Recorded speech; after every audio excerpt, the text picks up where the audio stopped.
McGrath here. Looks pretty serious. I don't know if it's serious or how am I going to get through this day with the flu. Yeah, a temperature of 102 most of the week. Went to the doctor, and someone asked him, one of the members of the media said, what they do for you? He said, well, gave me some medicine. Well, the only thing he's got going for him now is it's overcast. Not going to be as hot as it should have been. There's the gated drops as you get a look at the roost there, and this is the Honda helmet cam on Rich Taylor as they go into that first turn. Awesome start for Larry Ward on the inside. Greg Albertine right there with him. You see riders getting pushed wide and all this dust. I mean, it's very crucial to get a good start and keep your vision like this. Stay out of all this mess. And here we go down a 3-story drop in elevation. There you get a good look from Taylor's cam. And David, when you hit the ground right there, how hard is it to maintain control of that bike? Well, it's a big G-force right there, but the main thing is you want to land just before the bottom so you can still catch that downside and it's not such a force on you. You can't do that every lap. Right now, you've got Larry Ward out front on the inside. Though comes Albertine. He gets the traction and squirts by into the lead. And in his qualifying heat this morning, David, once Albertine got the lead, he was long gone. This is a battle for second place as they'll come up and look at LaRocco. He doubles it, takes over that second spot. Once again, Kyle Lewis and Doug Henry battling up front. Maybe they had to slow down a little bit to keep from maybe taking each other out, and that allowed KIEDROWSKI to catch him. Or maybe it's just because Mike is extremely fast. Well, I think it's a little bit of both, John. And you see Doug Henry again using every inch of the racetrack to try to get around Kyle Lewis, who possibly is holding him up. That's what let KIEDROWSKI close in. Well, KIEDROWSKI to the outside. Kyle Lewis is kind of in the middle. Doug Henry on the inside as they come around that sweeping turn. Kyle Lewis was still maintaining the advantage, but look at that battle as KIEDROWSKI moving back and forth, searching for a line to get around Doug Henry. You know, Kyle Lewis is riding pretty good right here, but I think Henry and KIEDROWSKI really feel the urgency to get around him and move to the front. As we get ready to head down that big drop as they'll come around this left-hander, drop at least 3 stories. Then you have to go another right-hander up top. And oh, look at KIEDROWSKI. KIEDROWSKI trying to make the move to go into 5th place and just basically got in there just a little too hard. The rear wheel washed out, and he goes down. Now he's trying to refire the bike. The man you're watching right now, number 111, Greg Albertine, is your leader. You haven't seen much of him earlier because he got off to such a big lead, but the defending national champion, Mike LaRocco, is beginning to close the gap, David. He sure is. He's got him within sights, and you know, this is what LaRocco does so well. He's able to get off to a decent start, and he just sets his sights on the leader, starts chipping away, makes these guys nervous. This looks like last year when he was chasing down Brian Swink, but he wasn't able to make that pass. See if he can do it today. And now LaRocco just on a Sunday afternoon ride around the Gatorback Cycle Park through the pits, and the fans cheering wildly. He will come up top of the hill, and yes, there's the checkered flag. Mike LaRocco wins the first moto of 1995.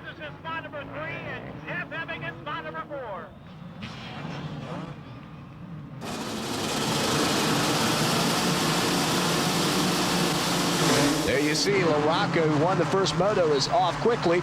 Look from Rich Taylor's helmet cam, the Honda helmet cam, through that first turn. He's got to get around to Hoop, though. He's got to do it quick. Well, right now he's got to worry about his Honda factory teammate, Doug Henry. Henry making a move on the inside as he will sweep around McGrath, take over the second spot. Meanwhile, Todd DeHoop, the Honda of Troy rider, out in front of Doug Henry, but he slips a little bit to the wide side. Henry on the inside. Doug going up the jump. He will power past DeHoop and take over the top spot. We see Doug Henry and now Jeremy McGrath trying the inside. He cuts off Henry. They will come up the elevator, and McGrath maintains the lead as they sweep around to the right side. What a great move there by Jeremy. The dejected Mike LaRocco, the defending national champion, walking slowly back toward the pit area. Oh, look at Greg Albertine. Albertine, who had been running along in the 3rd spot, he is now pulled off the course. Looks like the rear wheel. I saw Roger looking at the back of the bike. He's broken the rear wheel. You see it's all wobbly, plus he's got a flat tire. Of course, when those spokes get loose, they just poke through the tube. Getting back to McGrath, what a way to start the season for him. All he has to do is hang on, and he will get the overall victory. Well, it's going to be his first 250 Outdoor National win, first one of the season, and I think he's proved to everyone that he has arrived and he is a contender for the national title.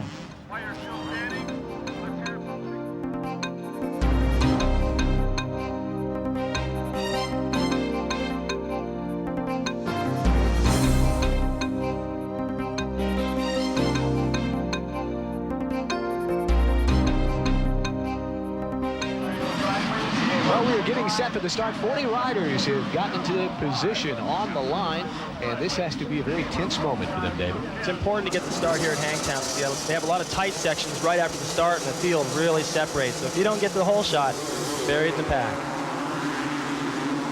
Well, there they go. Let's see who gets the whole shot. It looks like Albertine. Man, I've been very impressed with his starts. And look at Jeff Emig battling along Kyle Lewis for that second spot. And Emig will come away with it now. He's going to fly through the air and challenge Albertine. Well, Albertine's had some injuries caused from the Supercross series, and I think he's pretty healthy right now. I think he's fit to go the distance, and he doesn't have LaRocco to contend with. Well, Greg Albertine continues to lead. Let's check into his pit with Art.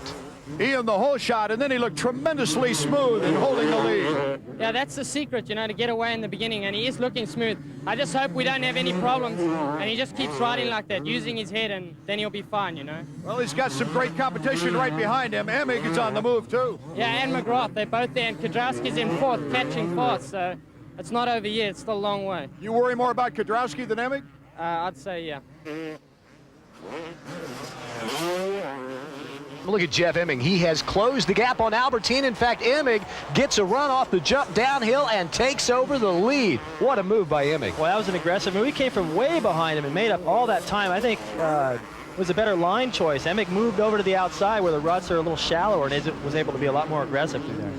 Well, there's the checkered flag, Jeff Emig, Mr. 125. Maybe we're going to have to start calling him Mr. 250 as he wins Moto #1.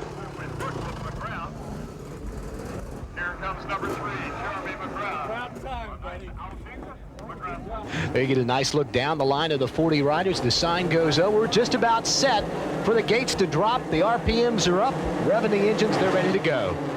There you get a look at what it's like to get the start. This is Rich Taylor with a Honda helmet cam. He's kind of on the outside getting pushed out.